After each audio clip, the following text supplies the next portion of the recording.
Hey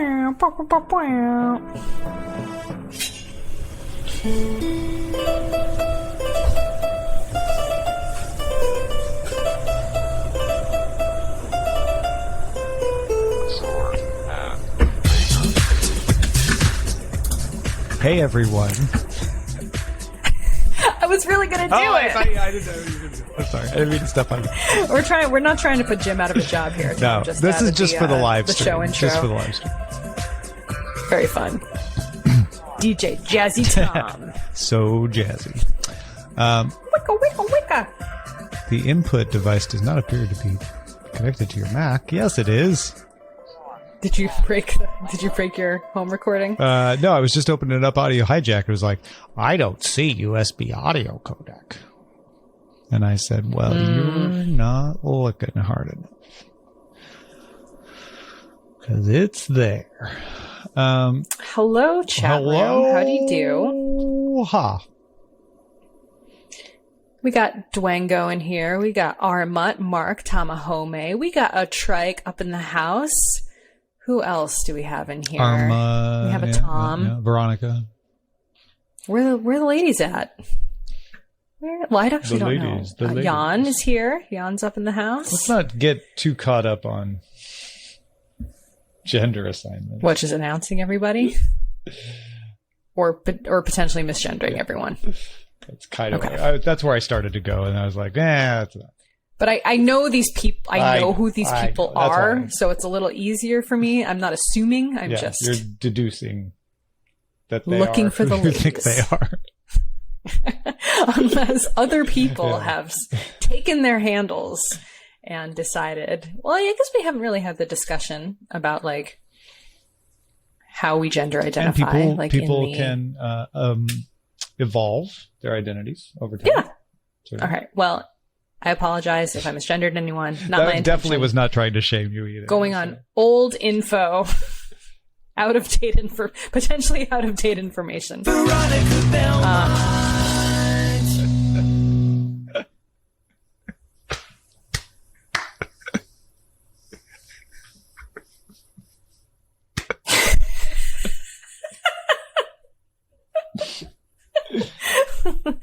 Please never do that again. Oh, that was intense. I have one for me too. I just gotta find it. The chat does show the local time for everyone, Jan. Yeah, so you are. Oh, hey, Jan. Up at 4:19 in the morning, I'm guessing. Yeah, hey, Jan. Good work on the quick burns there today. Nicely done. Which seems excessive. Even for me. That's early. You're an early bird. Or are you a night owl? You an early bird or a night owl? The night owl's calling. Early bird. Yeah. I could definitely I'm more on the if I had to pick one, I would be the early bird versus the night owl. Or the vampire bat, as Treg says. Bat! Do you watch Boba Fett? Yes. Yeah. Matt Berry does a voice on Boba Fett, if anybody does. We saw him on IMDb and we're like, where is he? What? And then we're like, oh. Yeah. Oh, here. Okay. That's okay. Tamahome, interestingly enough, he drinks Earl Grey. He drinks Earl Grey tea. Tom Merritt. Veronica Belmont.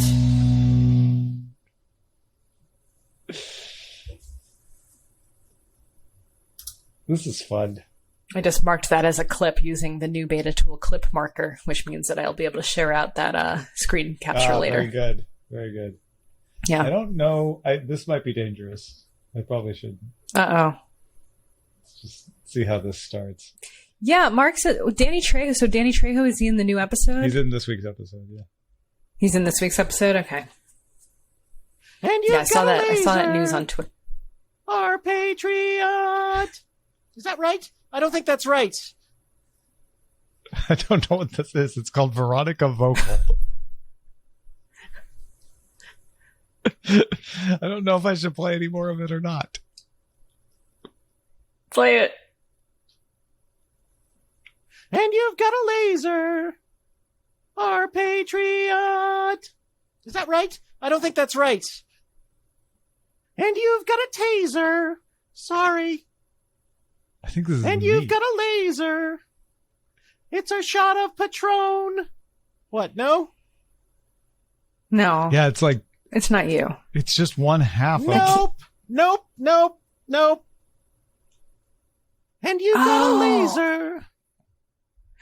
I remember It's this. Patreon.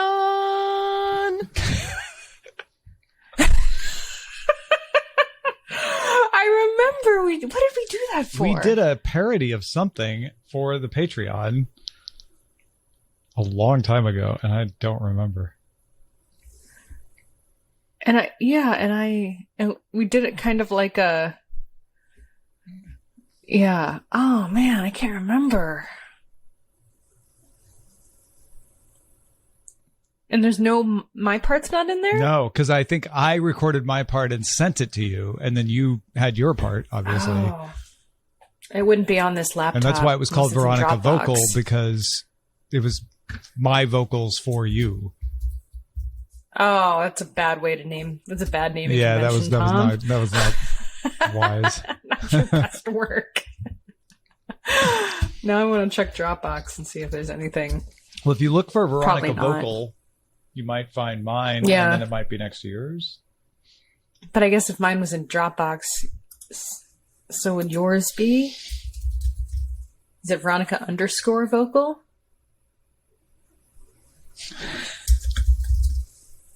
I have one called... Oh, I did find it. I did Oh, find you it. did? Nice. Hold on. Oh, I have it. All right. I'm going to download it and add it to the sound effects without any context. I'm not listening to it. So let me add it to the table. There's also one called Effing Brands featuring Veronica Belmont. I don't know what that is. Oh, that was from that. I think that was from a Night Attack. Oh, yeah, Okay. you're right. It's the Night Attack album. I think you're right. Okay, Yeah. you ready? I'm gonna just put it live. I'm not previewing. You've got a sword. So you've got a friend, our patriot. You've got a sword. No. You've got a sword. So you've got It's a friend. Fallen Storm. It's a shot of Patron. That's right. No, not in this particular case. You have a sword. And you've got a laser. Sorry. Yeah. You've got a sword. I God, So I you forgot all got a about friend. It's In Patreon. Got it in one. So now we need to send this, obviously, to Jim to mix down. So we have there's a piano. I don't know, but we've got, yeah.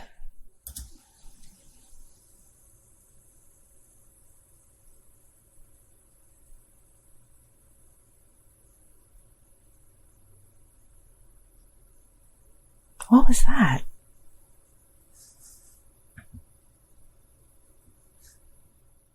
Are you frozen?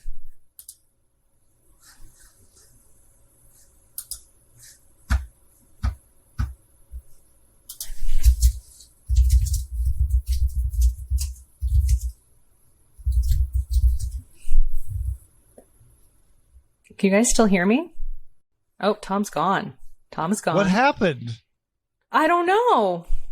I thought you were doing a Was it- comedic freeze. You froze too. Yeah, so weird. And then it said final repetition. On Whoa. that, That's dark. I know. All right. Well, I think we're back. I think is chat room still with us?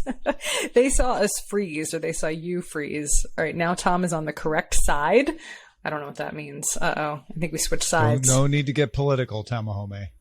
Final repetition. right. Anyway, so that was really awesome to hear. I don't know how we haven't been using that, having a Paul and Storm stinger for our show.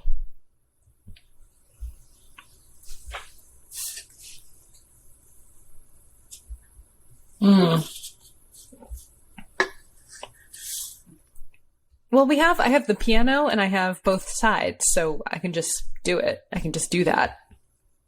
I have the technology. Do not trust my ability to mix down 3 synced tracks.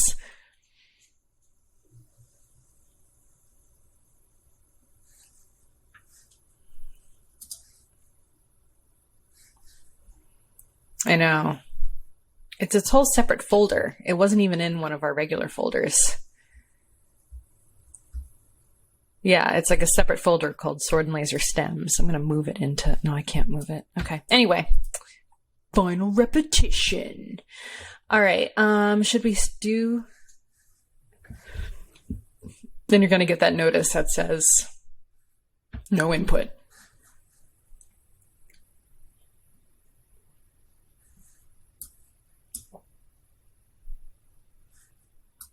You're very laggy, so I don't know if you're laggy or if you're just blurry. I think you're laggy. You're laggy. What are we going to do? Very. Weird. It's like as Trike says, you are both blurry and laggy. Your mom's laggy, blaggy. All right, well, we'll just try. No. Okay. Just go for it. All right, Lurie. We could try that. Yeah, sure. Why don't you try that? Let's do that. Let's do it. Okay. I'm going to stay here. You got a sword and you got a laser. It's Patreon. Welcome to the Veronica Show. I'm your host, Veronica Belmont. On tonight's episode, we talk about things that I like. What's that, you say? You don't have interests outside of sword and laser? Well, you're right.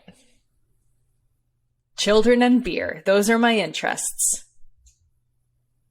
Children and beer and doing podcast. It's Veronica's likes. That's right. And dogs. Sword and Laser the musical would be amazing. I wish I had that kind of talent or time. I have been actually hoping to do a The Room musical for a long time. It's difficult because I don't have any talent with composing. I just like to make songs up as they kind of come to me.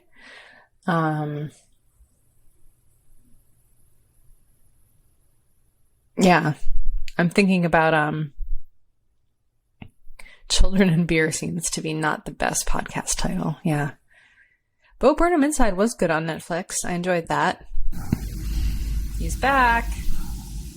Maybe. You got a sword. And you've got a laser. Are you there? No, this doesn't bode well. This is not boding well. I don't know. They can hear me. I didn't change anything.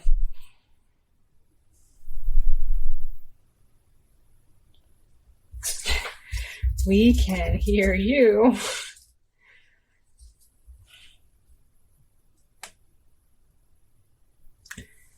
I can hear you. I hear you. I hear you. I see you. Sign language. That's what a podcast needs.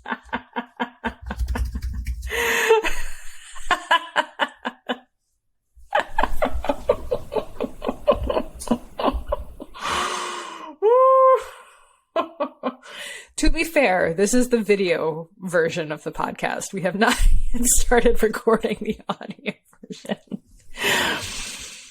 Oh. He has good internet. I don't understand.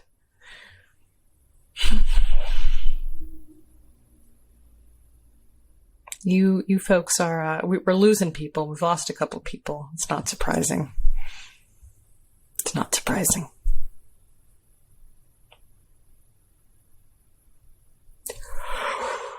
Ooh. I know. Traitors. I feel like maybe we should restart the YouTube episode. Nah. How long have we been recording for? Ooh, yeah. I've done the city council meetings before. So his image when we record is blurgy and mine is not blurgy.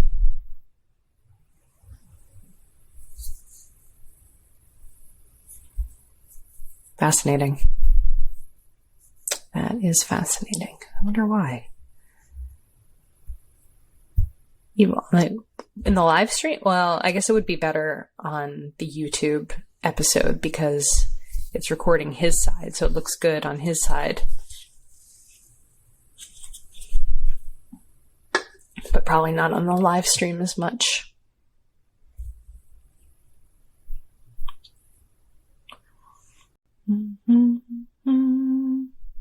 Okay, that was snappier. Oh, that's Yeah. better. You're already better. Okay, you're good. You're good. All right, I'm gonna. Oh, and then you have to constantly talk or else I think you're frozen.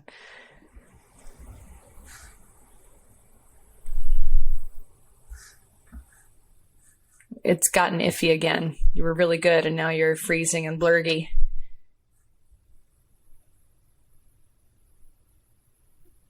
Oh yeah, you're blurgy as heck.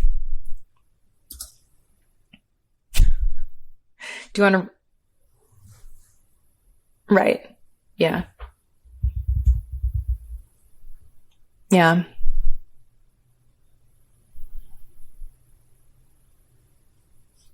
Did you do a speed test check?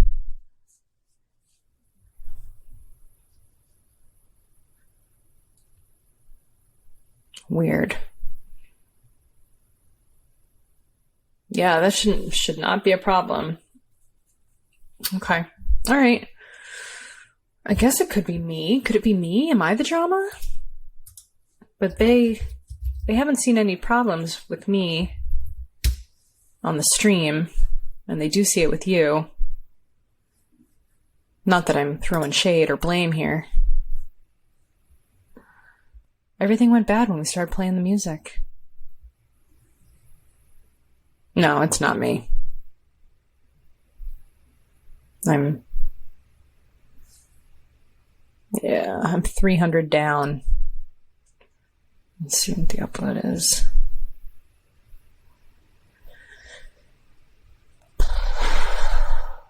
Okay, Tom is rebooting.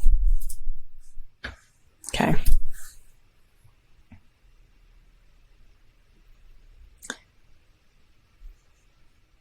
Yeah, I'm like 275 down and like 118 up. So I should be in good shape. Although that speed test did just make my computer fan turn on. So cool. I know. We should start doing what Night Attack used to do and have like the straw poll for the episode titles. Or maybe DTNS did that. I can't remember. Too many podcasts. Too many cooks. Too many cooks. Why don't you guys ask me some questions? Why was the beer frozen? Blurgy. Blurgy, the musical.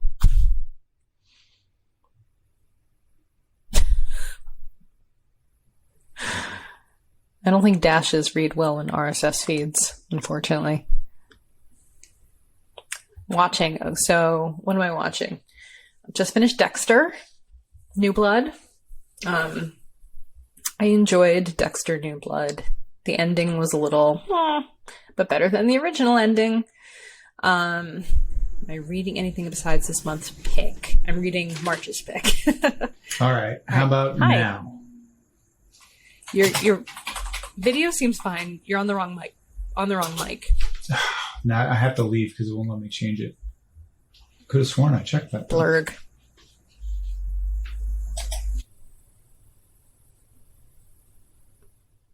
Bye. Oh, nice. Leviathan Falls. Cool. I'm really sad. I can't believe that The Expanse is ending this week. Like, the season has been so good. I feel like I should be saving this for the show, but this season has been so good. And now it's just going to be over. And it feels like there's so much more to do. Cheer, not Cheers. Different show. Is Cheer the one about the cheerleaders at Navarro? Is it the Navarro Cheer Squad?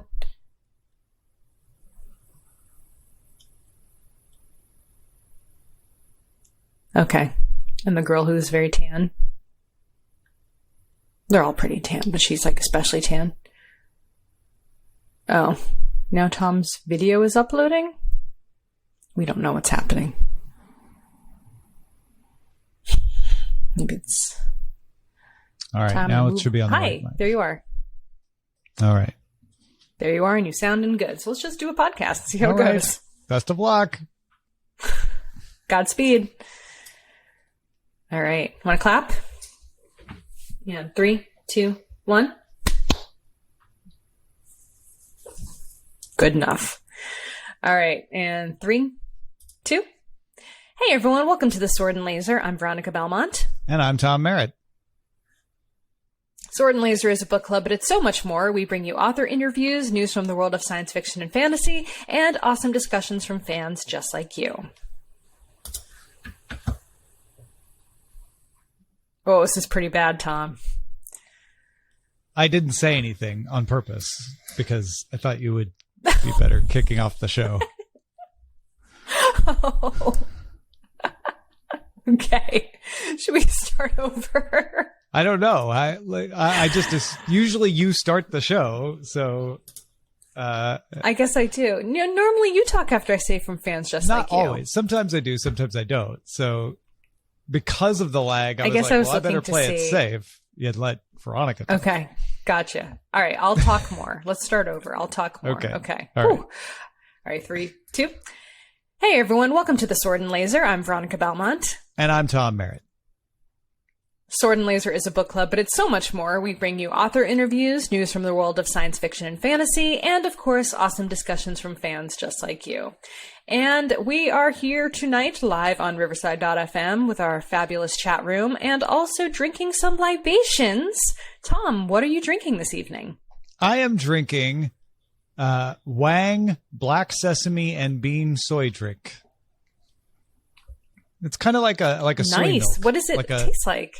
It tastes like soy milk. It's got a little sweetness to it, and and it's black bean, so it's got a kind of an earthy flavor.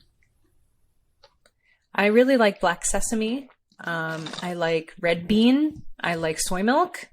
So I feel like I am like in this flavor profile. Like I could get into that. It's not licoricey. Excellent. You might look at the box and think it was licoricey, but it's not. Just because it's black. It's because of the black sesame. It's good. I like it. What are you drinking? Where do you buy it from? Oh, I buy it from the H Mart. That's a Korean grocery store. I am drinking Sefizio from Fort Point. Oh, I always want to say Fort Point. Sfizio. It's Fort Point. Sfizio. Is that? Yeah, it's nice. It's pretty light. It's an Italian-style Pilsner. Oh, it's a beer. It's a beer. Becciu. Very good. Well, it's Italian, so it's... Yeah. What's Italian for beer? I don't know. Peroni? In Spanish, it's cerveza. Yeah. And in Japanese, it's biru. And in Korean, it's Becciu. Although in Japanese, Biru is also building, or there's like there's a fine pronunciation that I cannot always remember how to do. You have to that be careful at the bar, so or you might end up owning a building instead of just having a glass of lager. exactly. Mm-hmm. That's right. Yeah. So be careful with those pronunciations. They matter. All right. Well, before I become a real estate mogul, let's jump into the quick burns. Tom, kick it off. John wrote, in her last newsletter, author Fonda Lee has announced the release of a new novella in the Greenbone Saga series. She writes, The Jade Setter of John Loon, a standalone prequel novella that takes place prior to the events of Book 1, Jade City, features different characters, so a reader new to the Greenbone Saga can pick it up easily, but there are several major appearances by familiar members of the main trilogy. Fonda Lee says, I had such a good time returning to John Loon for this noir mystery story, and I can't wait to share it with all of you when it releases April 30th, 2022. In addition to that, John pointed out there's a special print edition on offer that went on sale January 10th at subterraneanpress.com, and I saw them tweet about it earlier today. There's like less than 40 left. I don't know how many are left at this recording, so they're going fast, folks. They're numbered and signed, too. Nice. I thought Subterranean Press was a comic publisher. I guess I'm probably wrong. These are definitely specialty wrong. hardback printings of this novella. And there's only like 1,000 of them being made. So it's definitely not the normal publisher for sure. Oh, yeah. Okay. I see. So they do Scalzi. They do a bunch of people, Cargill. So yeah. Okay. Joe Abercrombie. So I just misunderstood, misremembered. Very cool though. Ooh. Yeah, initially I thought maybe the novella was going to be about like their father's kind of history in the kind of like guerrilla warfare time frame of their past, but it sounds almost like it feels like it's after that, but before what's happening in the trilogy. And it sounds, she's calling it a noir mystery. I feel like it's going to have a lot of lantern men, you know, and that kind of stuff. Like it may be a side story where the main characters of the Jade trilogy enter in and out in the peripheral somehow. I'm excited for it. Awesome. Jan reports that Tor.com reports that David Nyman's Between the Covers podcast has started a new series called Crafting with Ursula, in which Nyman will talk with authors about how specific works of Ursula K. Le Guin have influenced their work. The first episode features Becky Chambers and discusses the craft of creating aliens and alien culture. You can find Between the Covers conversations with David Nyman on your podcasting app of choice, or you can go to the webpage at tinhouse.com for the first episode of this new series. Oh, that's a great recommendation. Thank you, Jan. Jan, by the way, let's just say it up front, did the yeoman's work this week. Lots of good stuff from Jan. So thank you for that, Jan, who happens to be watching live.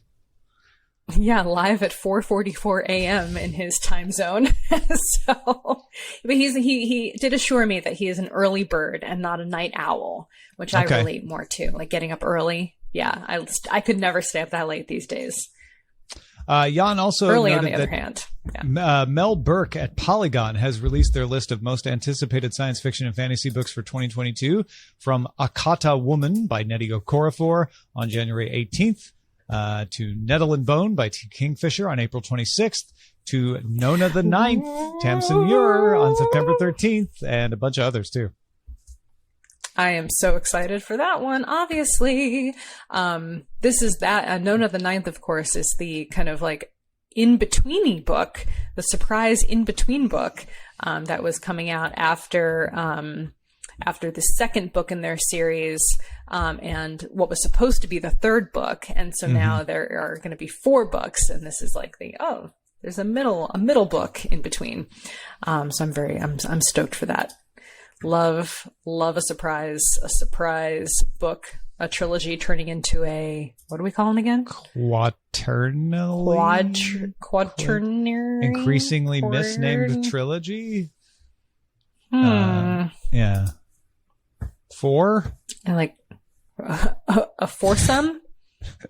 Sure. A 4-word? A 4? We're not here to kink shame. Foreplay? Okay. All right.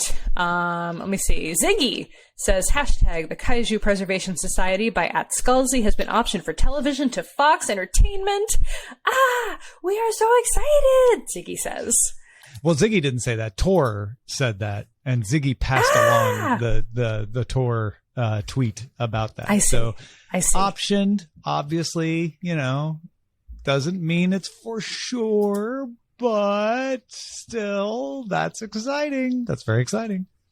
If you want to read the official note from Publishers Marketplace deal report, John Scalzi's The Kaiju Preservation Society, where on a parallel Earth, kaiju, the massive Godzilla-esque monsters of Japanese film lore, roam free.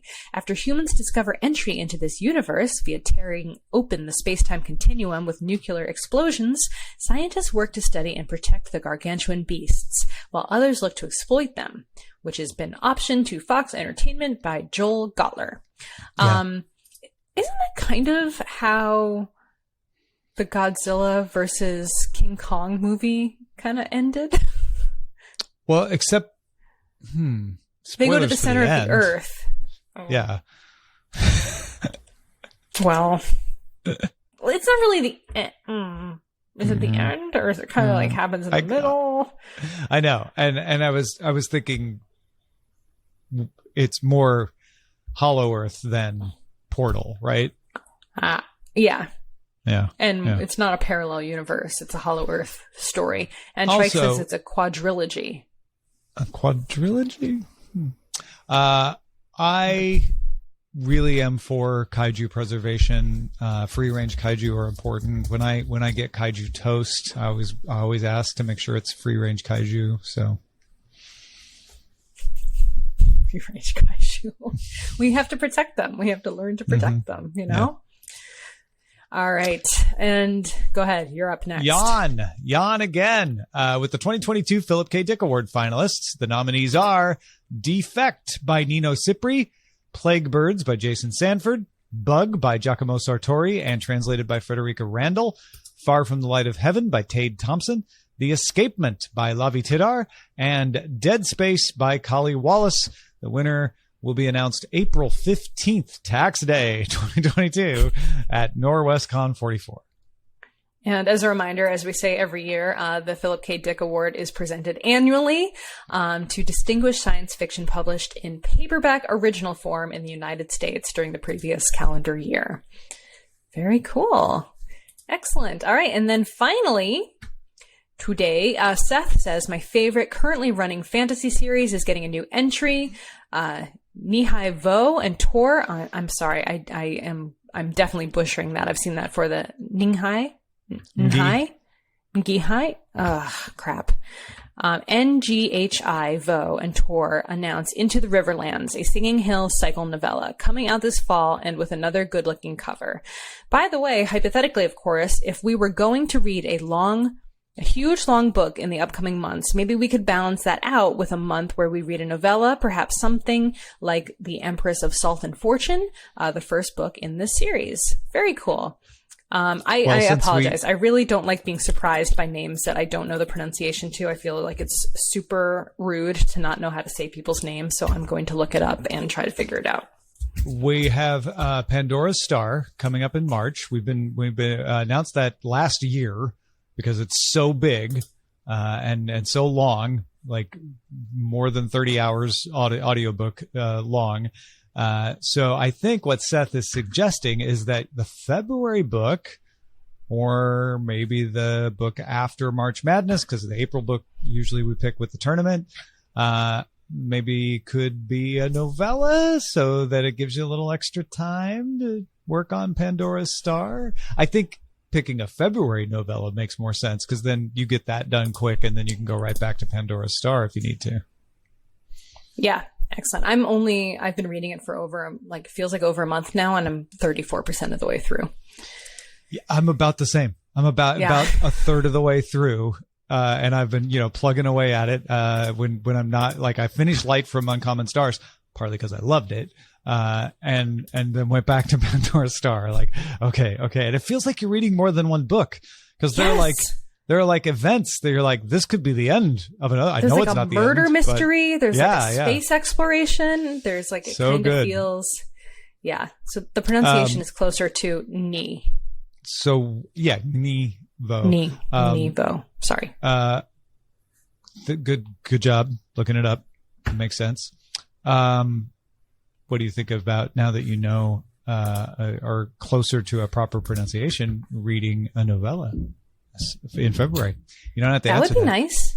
Veronica's got until, I don't know, another week or 10 so. days. Well, Yeah, they're week, 10 days to 10 decide. days. So no rush.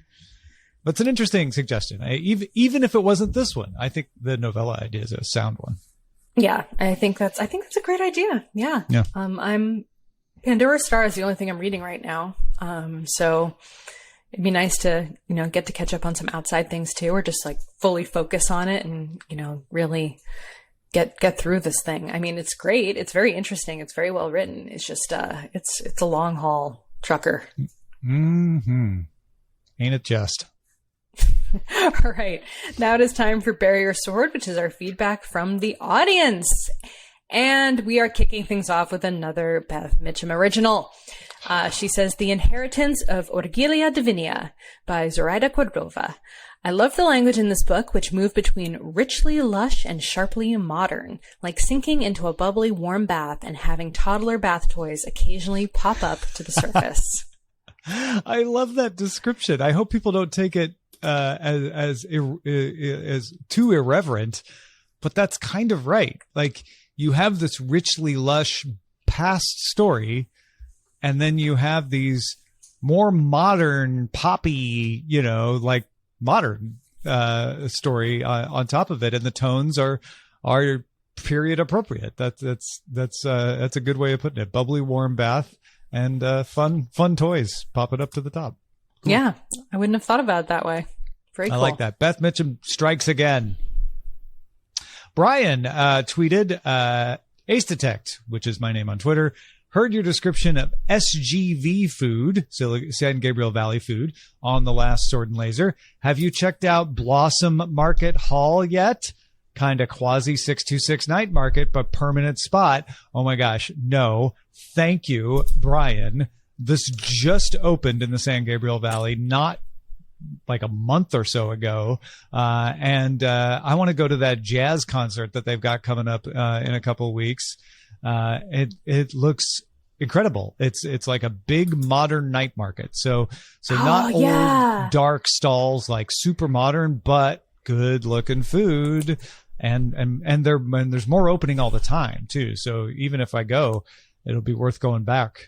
Thank you, Brian. That's great. And I will definitely be feeling like I'm in Light from Uncommon Stars there. I have a feeling. I saw some TikToks of some night markets in the LA area, and I'm wondering if that was one of them, because it looked very new, felt very new. Mm-hmm. And it was all sorts of food. There was like Latin food. There was all sorts of, every different kind of Asian food, some crazy hot dogs. Yeah, I would love to visit. That might have been that. 626 then, the way you're sounded, but I don't know. I will report back. Take lots of video. I will send me some tongue snacks there and report back. Excellent. All right. And then Kenley Neufeld also posted a bit of a review of our current pick, but it's not spoilery. So I thought maybe it would get you into the appetite for reading it if people haven't gotten started yet. Speaking of. They say, sweet story of suffering, love, and joy, friendships, trust, family, of growing up. Throw in a spacecraft, aliens, and a demon, and we have a nice mix of sci-fi and fantasy. Definitely a good way to start my 2022 reading. Thanks, Outsword and Laser, and more importantly, Rika Aoki. Kenley, I think Beth Mitchum might have a little bit of competition here. That's well done. That's well done. Yeah. I love these. They're very creative. So keep them coming for sure. Keep them coming. All right. And then next we had a post from Ruth, and I missed this one in our last episode. I don't remember talking about this. But she wanted to mention about what were your favorite picks for the year for 2021. Okay. So first we'll kind of talk about, obviously some of these I missed, which is crazy because I was on maternity leave. So I'm like not recognizing the first two. So I did read The Marrow Thieves though. So January was The Marrow Thieves. February was The Fold. March was Alatsoe. April was The House in the Cerulean Sea. May was Network Effect. June was Piranesi. July was Consider Phlebas. August was The Ruthless Lady's Guide to Wizardry. That was all the way back in August. Yeah. September was Terra I remember Nullius. being hot reading that book. That's how I know it was that far. Yeah. October was Nosferatu. November was Aurora Rising. And December was The Inheritance of Orquídea Divinia. Man, Nosferatu, October feels so far away. I feel like I'm like, was Nosferatu that far long ago? But also, October seems like forever ago. So October seems like forever ago. That seems like forever ago. Oh my gosh. All of these seem really long ago, actually. Oh my gosh. All right. And then we had a couple of Rebel reads. The Priory of the Orange Tree, Gods of Jade and Shadow, and Mexican Gothic. Surprise, Tamahome, who tirelessly campaigned for us to read Alistair Reynolds, picked Alistair Reynolds, Aurora Rising, as their favorite pick of the year. But consider Phlebas second favorite. Consider Phlebas was... All right, what about you? If I had to pick a favorite... Boy, you know what? Oh. It's tough. It's tough. Really, really enjoyed Ruthless Lady's Guide to Wizardry. That was fantastic. Have not stopped thinking about Alatsoe since we read it. Dived into House in the Cerulean Sea, to the point of like trying to find expanded parts of that universe. But I'd pick Network Effect. Martha Wells is my favorite because that's the only one where I did go and read everything else in that robot series, and am currently watching a show on Netflix called Law School because it was listed as one of the shows that might be similar to How to Get Away with Murder, which was listed as the inspiration for one of the dramas that Murderbot reads in the series. Gosh, that's so good.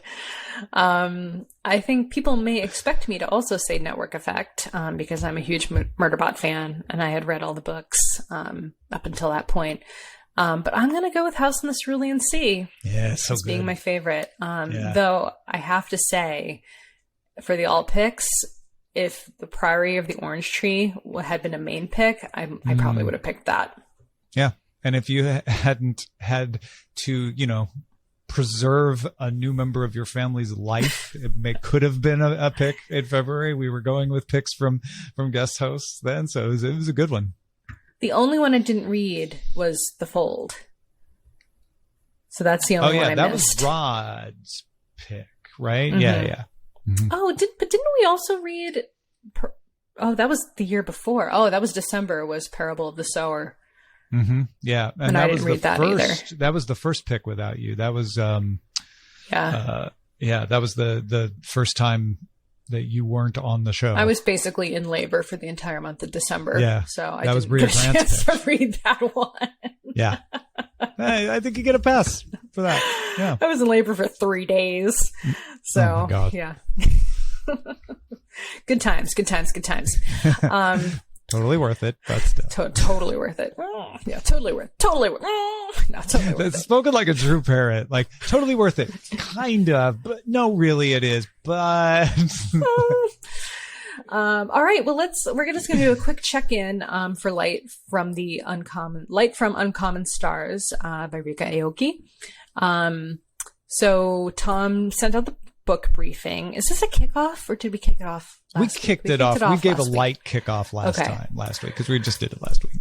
Okay, so this will be a non-spoilery discussion so far, but I wanted to kind of kick things off with Dylan's post here, an interesting mashup of genres.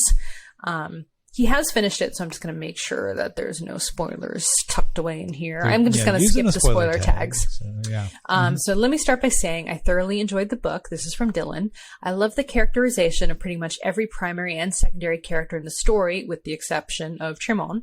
The caring relationships among Katrina, Astrid, Shizuka, Lon, Auntie Floresta, Shirley, Lucy, Mattia, and the Lon children were thoroughly enjoyable. Conflicts, when they happened, were not for some contrived misunderstanding, but arose from the differences in personalities between different people. The other thing that might cause folks to nitpick is the repetition of the fact that Katrina is trans. This stuck out to me as well, but when I realized she effectively had PTSD from the multiple traumas in her life, both expressed and implied, the restating of that fact was understandable. Based on this novel, I definitely look forward to additional output from Rika Aoki. Yeah. I agree, and I'm glad that Dylan acknowledged that there are people that might notice the repetition and then point out why. Like, yes, we wouldn't have a cis heterosexual character constantly pointed out because they don't need to. This is not traumatic, and so that it is different when it is something that is still not perfectly accepted by society and is a cause of so much trauma for our main character. And that's the other thing with Katrina I thought was really interesting is it starts worse than it finishes. And I wondered how many people might get put off by just how bad of a situation Katrina is in at the beginning and think, I don't know if I want to read this, because I know there are some people who are criticizing the ending as being too light. And I'm like, no, man, I want redemption for Katrina. She starts so dark. I would hate for her to also finish dark. And I know, like, well, it doesn't have to be Katrina. Other people could have darker endings too. And that's a discussion for the spoilery days, I think. But you really, really, really, you really do need to know going in that there's hope. And I think that's what Rika Aoki is trying to say is it's not easy. We're not going to sugarcoat it. And yes, this is going to be a sci-fi fantasy novel, so it's not even entirely going to be realistic, but but hidden under there, the part that's real is almost too real. Yeah. It's almost more honestly of a sci-fi urban fantasy. I think I'm going to call it urban fantasy. The fantasy parts are very urban fantasy. Yeah. The sci-fi parts are very sci-fi. And I know that didn't work. Yeah. That didn't work for everybody. And I respect that. Like, some people are going to look at that like pulling me in too many different directions. Not cool with that. Partly because I'm doing this show for 13 years. I'm like, this is great. I'm totally pulled into the demon world and the violins. And then suddenly I got aliens. I got a spaceship. I've got a galactic war. Like, yeah. I was into that. So that's, not everybody likes layer cake. I like layer cake in this instance. I feel like I need to take notes for next time, because like there's so many thoughts are coming to my head right now that I want to share, but I can't because they're, straddling the spoiler line. But okay, so we'll hold on to those for the wrap up episode. Ooh, Neapolitan, good way of putting it, Tamahome. Thank you. Oh, delicious. Do you want to read this post from Anne? Do you have it up, or do you want me to jump into it? I do. Well, I did. Now I do again. All right. Just give me music and food and I'm fine. Titled Anne. I think we covered some interesting aspects of the book and other topics. So here's what I noticed. Really plowed through the book, and it seemed shorter to me than it probably was. And I think two of the reasons I liked it so much, there was so much music and so much food. And you know what? Definitely true on the food for me, Anne. And I think the music to some extent as well, but I'm not as subsumed into the music culture as I am into the food culture, which is right next door to me. And I could go and have gone and eaten some of the food in this book. Anyway, Anne says, I really enjoyed the musical themes of the story. I think they were well executed. And as a hobby musician, a lot of it felt very close to home for me, although I play the piano and not the violin. and made the book a lot of fun for me. Same goes for food, one of my favorite interests. Although the whole food theme was more of a side story, I really enjoyed the descriptions of both the donut business as well as Floresta's endeavors into the local food scene, which also made me a bit envious because the food scene in California is so different from the one we have here in Germany, and I wanted to try all the things. This is also a bit funny because I'm usually more plot or dialogue driven when it comes to books, because long descriptions of stuff tends to bore me. But when it comes to food and or music, I'm all in. And I believe that these two themes really made me enjoy the book as much as I did. And the Reading Glasses podcast calls that your wheelhouse. Music and food must be in your wheelhouse. Definitely in my wheelhouse. I feel like I wonder if I would have enjoyed the music discussion more if I knew more about classical music. Like if I understood how difficult Bartok was, for example, or some of the other pieces that they mention in the story. I don't think so. I feel like it was explained pretty well. Like I understood what was important and what was difficult and why things were the way they were, discussing the musical, the history of the violins or the manufacturing of the violins or why they were special or why they sounded the way they did. I feel like I was learning a lot too as I was listening, but I wonder if I would have liked it even more if I had more of a background in that area. But I didn't feel that way about the food. The food made total sense. Like the descriptions totally brought me in and I could picture exactly what was happening. It just made me hungry, very hungry. But I did go look for a Spotify playlist from the book. And I found one, and I don't think it's very good. So I would like to either see if I can find an official one or what. But maybe there just wasn't enough of those classical songs on Spotify, though I find that kind of hard to believe. But I thought that would be interesting to like listen to it and get a sense for what was happening in the story, like just how difficult the pieces were. I like Ruth's added point that the food and the music were central parallel themes, kind of complementary to the main story, about discovering the personal joy and authenticity of producing something beautiful and true, even though you're using the score/recipe that someone else created first. Well said, Ruth. Yeah. Trike said that he actually looked up all the pieces mentioned in the book. So I'm going to see if he found them on Spotify or if they were somewhere else. Maybe YouTube, Yeah. Well, it's one thing to find the pieces. It's another thing to find really good performances of the pieces or performances that are kind of in the vein of what they're talking about. I did love the references to Lindsay Sterling. Yes. I'm a big fan of Lindsay Sterling, and my wife is lucky enough to have been friends with her when she worked at YouTube, and Lindsay would come into YouTube all the time. So I'm always cheering for Lindsay, and I was happy to see her get a little shout out in there as well. Yeah, that was a fun real life shout out that made me pretty excited. Not all the games mentioned in the book were real games, and I wonder if that's like a copyright thing or what, trademark situation, rather. But. Or just license of like wanting to not like, don't get too hung up on this part. Like we'll make that imaginary, like the donut shop is there isn't an actual place that you can go to that's that. Some of the other places are real, but not that one. Mm-hmm. Dwango says, I liked the video game reference. Nethertale was Undertale. Yeah. So there is a game called Undertale. So yeah, pretty cool. But we'll wrap up on in 2 weeks, we'll wrap up the book and get more into what we thought about it. But I just finished it right before the show tonight. So I'm excited to talk about it much more.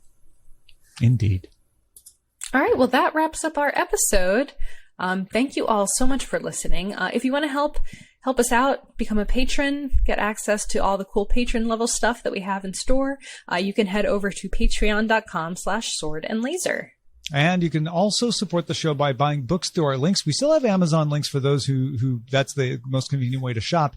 But we're also adding links to the books at bookshop.org, which helps support independent bookstores. So you can find those at swordandlaser.com/picks. If you want to get in touch with us, our email address is feedback@swordandlaser.com. We are on Instagram and Twitter @swordandlaser, and you can join in on our discussions on goodreads.com @goodreads.com/swordandlaser. We will see you next time. Bye. Bye. Now, did you just get better at dealing with it, or did my lag actually improve? It improved. Yeah. There was like a hair. It got better. It was bad in the beginning, and then it got better. I think it's Riverside then. Yeah. And it's adjusting somehow, and I don't know why. Interesting. Because you're fuzzy for me. Oh. You're actually blocky. You're like Minecraft Veronica for me. Really? Weird. Yeah. All right. Well, what should we call this episode? Delicious. Mmm. Light from Uncommon Donuts. Oh, now they're saying that I'm pixelated. Tom gets I think with it's weird it. The way Riverside is managing things somehow is introducing this, because I couldn't find any reason for it on my end. Yeah. Otherwise, we're not naming it Children in Beer, you guys. But why not? Why? Neapolitan. Neapolitan style Sfizio. podcast. I need to find a link for your Sfizio. Bar Talkin' Beer. Bar Talkin' Beer. Ooh, Bar Talkin' Beer. I do like alliteration. It's true. Made from Neapolitan stars. I feel like the Neapolitan reference is too in the moment. Okay. Yeah, it's a reference to a reference. Right. It doesn't encapsulate the true beauty and wonder of this episode. What do we talk about? Lag Food and donuts. Music maketh the story.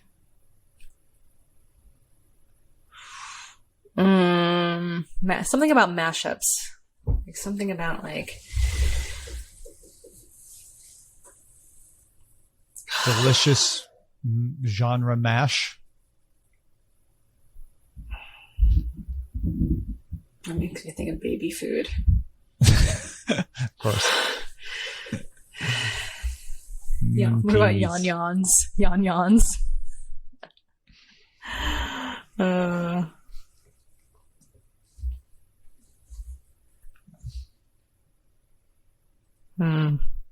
Bonk. Something about food. Because we talked about it both at the end of the Bear Your Sword, as well as with something about night markets.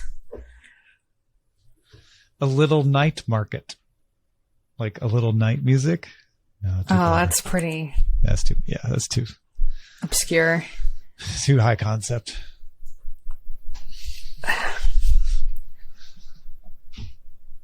A little alliteration, not a lot of lag. Yeah, we don't want to talk about the lag in the title. No. A little night market. Yeah, that was what Tom said. All right, a little night market. Okay, all right. Really? That's clever enough. Yeah, I think it's clever enough. It has to do with music. We talked about night markets. How about eine kleine Nachtmarket?